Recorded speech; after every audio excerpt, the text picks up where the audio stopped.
News.mc on Monaco Info is brought to you by Monaco Legend Properties.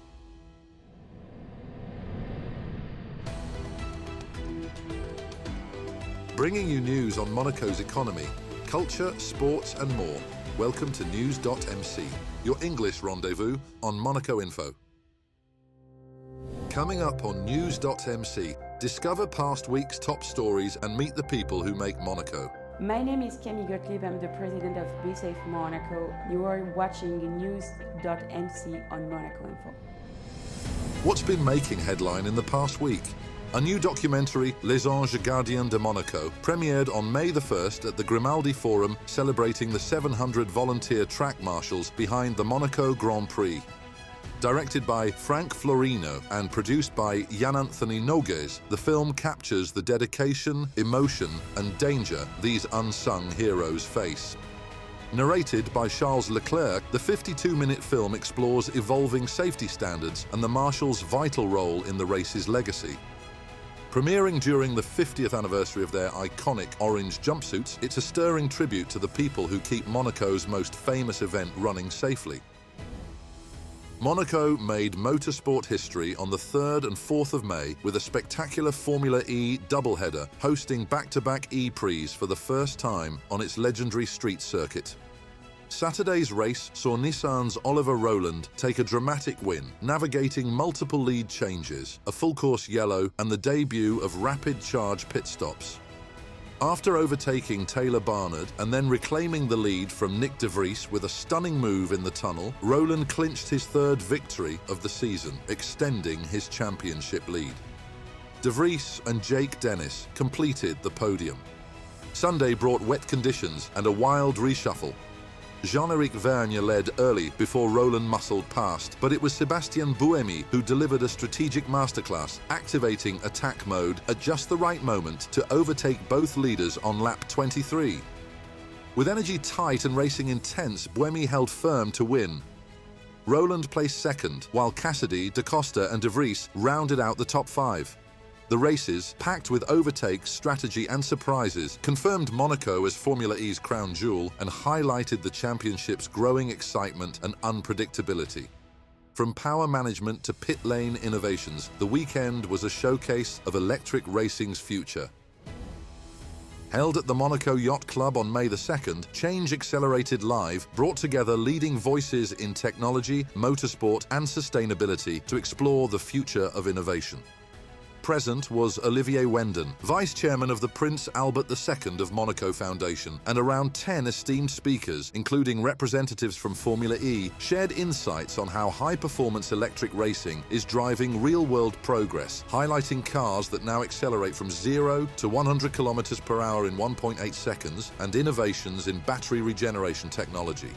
Originally developed for Formula E, these advancements now allow everyday vehicles to recoup up to 400 kilowatts of energy. The conference aimed to inform investors and the curious alike, with speakers stressing how data and AI are enabling smarter, more efficient solutions in both sport and mobility. Beyond the Riviera, the Monaco Academy of the Sea, A2M, launched its first ever international training session in Marrakesh on May 4th, educating future ocean advocates and extending its mission far beyond Mediterranean shores. Hosted by Menara University and supported by the Francophone University Agency, the three-day program brought together students in law, politics and economics for a deep dive into ocean-related challenges and policy. Delivered entirely in French, the session featured expert speakers from Monaco's summer program, including the Academy's president Laurent Anselmi, and addressed shared priorities between Monaco and Morocco. Professor Mohamed Amin Balombo highlighted Morocco's Atlantic Initiative, a South-South cooperation model promoting maritime development in Africa. The training concluded with a partnership agreement between the Academy and Menara University, strengthening ties and expanding Monaco's educational influence in ocean diplomacy. The Prince Pierre Foundation of Monaco paid a moving tribute to world-renowned Estonian composer Arvo Pärt during a special cultural mission in Laulasmaa near Tallinn. The event, held on the 3rd and 4th of May, was led by Her Royal Highness the Princess of Hanover, President of the Foundation, and marked a significant cultural exchange between Monaco and Estonia. Pärt was presented with the insignia of Commander of Cultural Merit in recognition of his lifelong contributions to music and the arts. The ceremony took place at the Arvo Pärt Center, nestled in a forest overlooking the Baltic Sea, a site symbolic of the composer's meditative and spiritual approach to composition.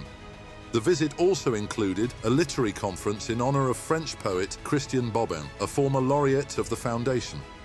The mission concluded in Tallinn with a stirring choral concert at St. Nicholas Church, celebrating Pärt's legacy.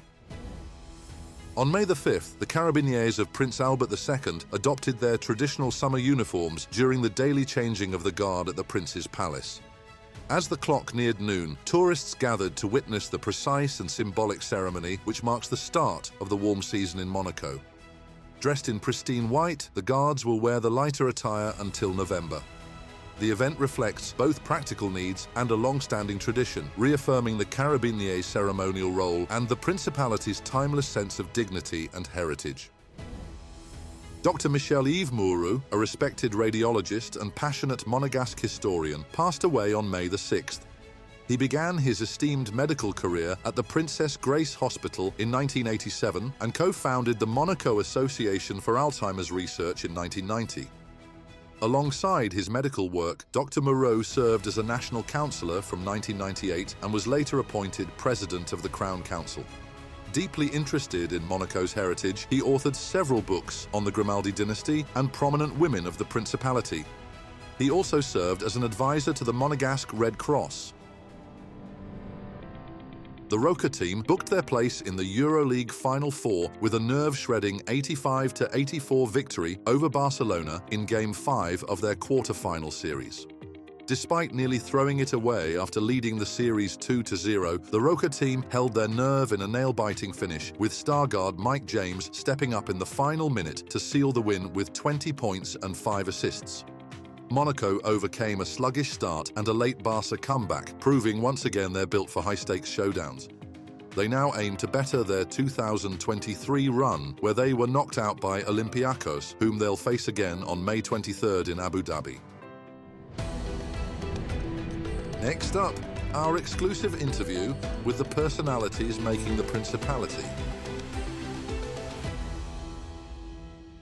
I'm Camille Gottlieb, I'm 26 years old. I'm in Monaco since I was born. I'm studying communication first and marketing, and now I have my society with my best friend, and it's called CMC Consulting. We founded Be Safe in October 2017. It was because we lost someone. He was drunk and he lost his life. And so we decided with my 5-girl power to found Be Safe Monaco. And our mission is to do prevention, action with awareness for people who are drunk and not driving. We have 2 shuttles. It's free shuttle for bringing them safely at home. It's one electric, 100% electric, and the other one is like normal one. In France, there is a lot of option for get home safely. But here in Monaco, we just have taxi, bus, maybe night bus. We learn about it that there is a problem. Our mission is to do in Monaco. Maybe in 10 years or 20 years, it'll be a big dream, but now it's Monaco. First it's Monaco. We're no commercial, we're just an association, and we live 100% by donation of other people, of private donation or public, like with the government or with private donation. My brother, he supported me since the beginning. All my family support me since the beginning, and he understands why I founded this association, because even for him, it's impossible to get home safely when you're drunk. He do the Fight It Scap for my mom. Now he do this for my association and the other association, Jules Bianchi. I think it's so funny to see like my uncle is like Barbarian teams and my mom is like circus team. My mom said, always look at me like you're for the circus team. I said, yes, I'm for the circus team. I do 1 year, 1 year, 1 year. But I think it's like because we are a family that love challenges. That's why maybe it's so funny and so cool at the same time. I think for my brother, the most important is like the football, because he really likes football. So he wants to do a real match. Next to this, he wants to promote the events. So promote the events in Monaco at the international with pilots from Formula 1, Formula E, Formula 2, like in all the pilots, maybe with influencers, public personalities, because for the cause, for our association and for the Jules Bianchi association, it's so important to have this kind of people for promote the event.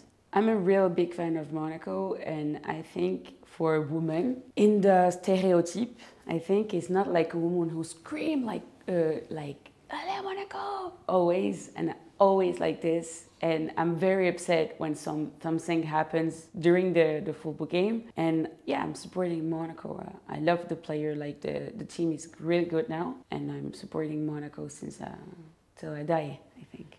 The first year, I think, when Be Safe like born, every entertainment like establishment said, okay, that's nice, but what is the point? What is really the mission or the action? And after with the bad news, like in December, I think it was 1 year ago, about the people who died in the tunnel. This moment, this tragic moment that turns for the people and the brain of the people, like, okay, Be Safe is the solution.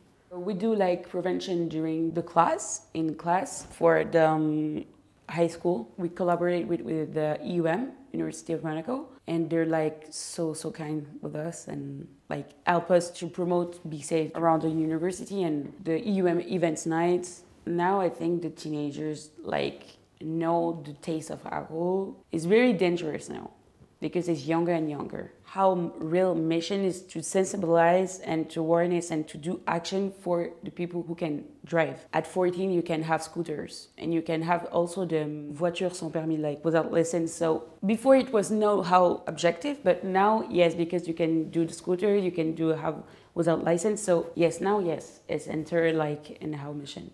I think in 10 years, I'm gonna be here in Monaco, like a businesswoman. And Be Safe gonna be the biggest association, I think, in Monaco. It's my dream. Fight Aid is gonna be bigger, I think, too. And I hope Monaco gonna change, but not too much, please. And I want to change like in the good way, but don't change Monaco too much. I think there is no like end of Be Safe. We want to involve for Be Safe. So for Be Safe and for my life too, and there is no ending for me.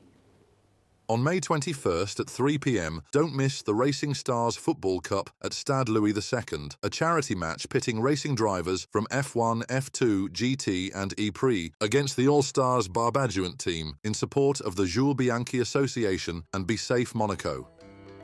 That's all for today. Thank you for watching News.mc, your English rendezvous on Monaco Info. Discover the full interview and more stories on our websites, News.mc and MonacoInfo.com. Next week, we will receive Maxime Berin, CEO of Berin Iglesias Art. This show is intended to provide a summary of the past week's top stories for the English-speaking audience. For daily and real-time news updates in English, please visit News.mc and subscribe to our free daily newsletter. For French news, visit MonacoInfo.com. This show was brought to you by Monaco Legend Properties.